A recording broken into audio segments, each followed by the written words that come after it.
How's it going, guys? Travis Phillips here with Get It Together. I'm going to do a quick video here about how to start a budget. This is for you people who are hopefully just wanting to get that foot in the door of financial freedom. You're taking your first stab at designing a budget for the rest of your life and setting yourself on the track to success. So let's go over some quick tips on the best way to initialize your budget. First and foremost, what you've already decided to do by watching this video is decide to start a budget. Now there's a million things you could be told about how to initialize your budget. The most important thing is you really wanting to do it, the follow through. That's what it's going to come down to, because you can get as much help as you could possibly find. You have the internet, right? But what it's going to come down to is execution. You have to want this. You have to understand the importance in actually following through on these tips for this to even have a chance at working. So, first things first, let me scooch up a little bit here. You got to know how much you have, and by that I mean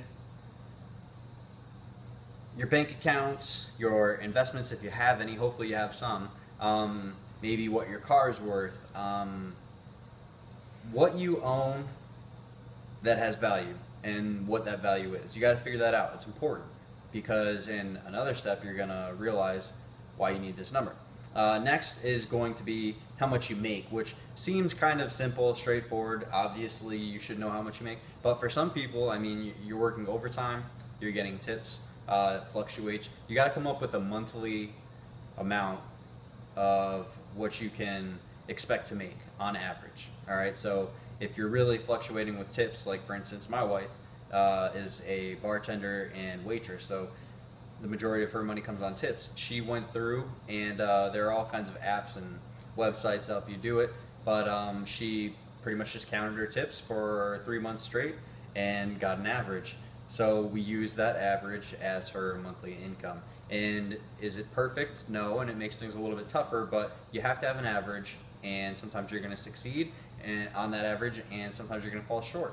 You need to actually make a plan on what to do with the surplus or the deficit of money that comes with that moving average. So far you got to know how much you have and how much you make, right? I mean, those are facts you got to have if you want to make a budget. Next is what you owe. So this is kind of something that we all like to just push aside, pretend it doesn't exist, and forget about, ignore, is our debt. I personally fell victim to this way of thinking, where I would just ignore my debt and act like it didn't exist, which didn't help anything. It doesn't get anything done, and you can't move forward with this weight just on your back. I mean, it's a debt for a reason, so you got to know what you owe. You're going to use these numbers to figure out your net worth. This is going to be a really eye-opening number for you, I would assume, if this is your first budget.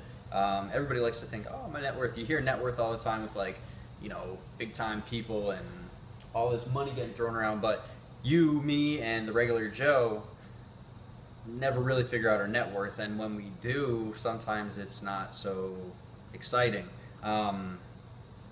What you're going to do, obviously, is take everything that you have and subtract it by what you owe. You might notice that you're in the red, you're negative.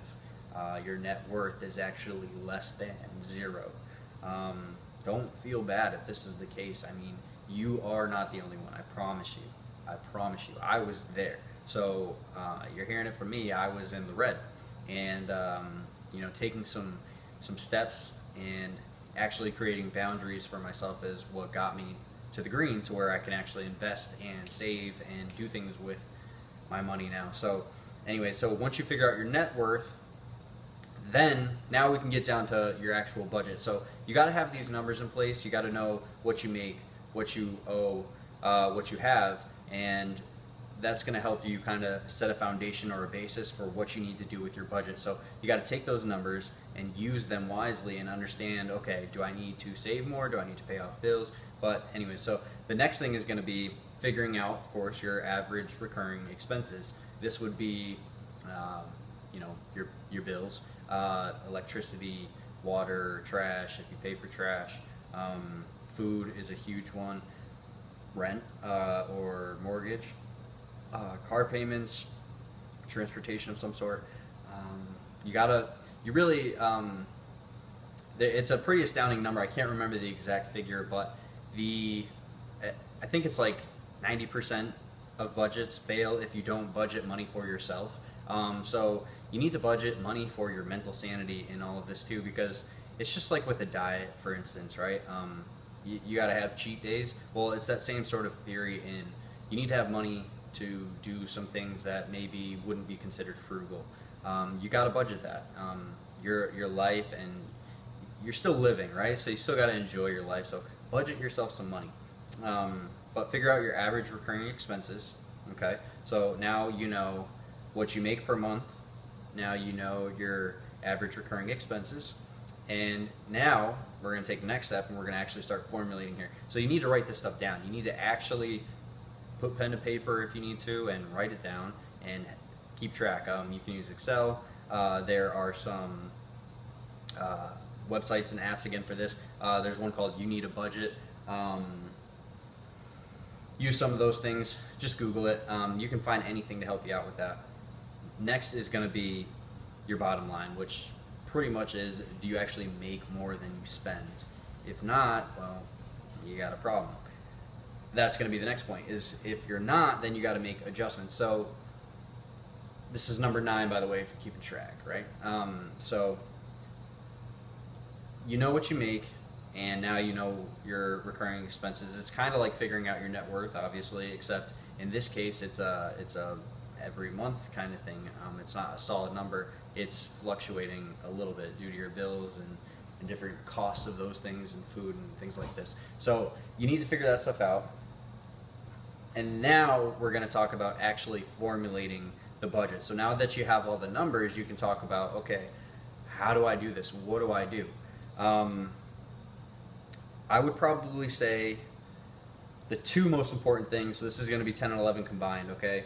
All right, the number 1 most important thing is to pay you first. All right, let me say that one more time. You got to pay you before you pay anybody else. Because who's most important here? Really, what does it come down to? Who's most important? You.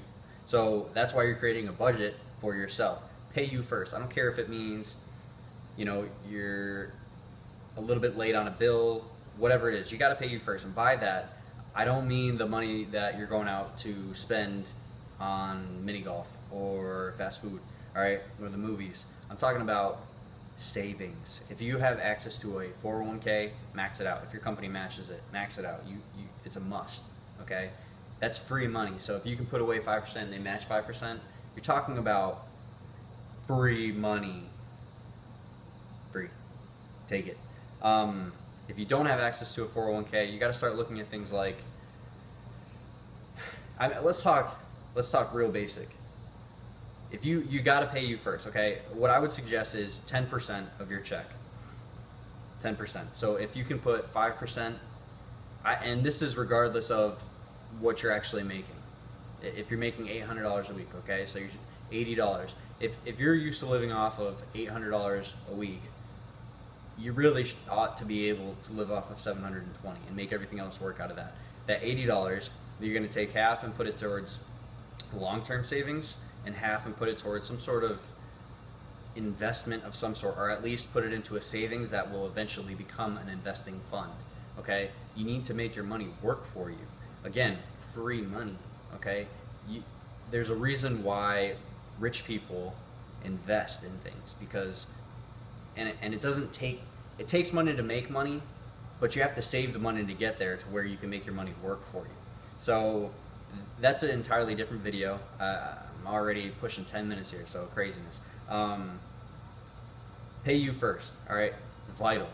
There's 529, the college plans. You can do stocks. You could, if you have the money, you can invest in property. IRA, open yourself up a retirement account. A Roth IRA, so you've already paid the taxes on it.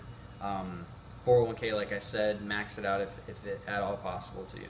Second is going to be for your debt. You gotta the simple way to pay off your debt is to pay the smallest debt first, get rid of it completely, then it stops building interest. Again, let's say you have 3 debts, 200, 400, 800. Pay the 200 off, right? Then you start working on the 400, pay it off. Then the 800, pay it off, all right? So it's called the snowball effect. You start small and you work your way up to the big ones. So you set aside a specific amount, and then you pay a little bit more to the smallest one, and then you take all that money that you're paying toward it and put it to the next one, and then you take all of that money that you're putting toward it.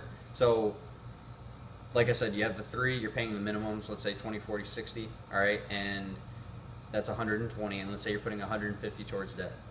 20, 40, 60 towards each of these. Well, if you have 150, that means you put 50 towards this debt. When this debt's paid off, that's 50 and 40. So now you're putting 90 towards this debt. When that's paid off, you're putting whatever.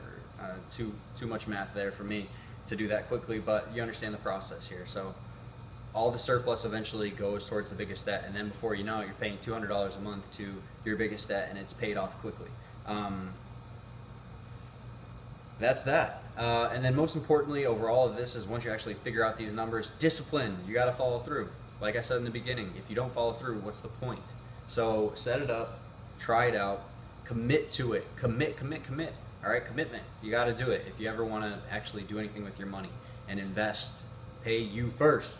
Thank you. Get it together.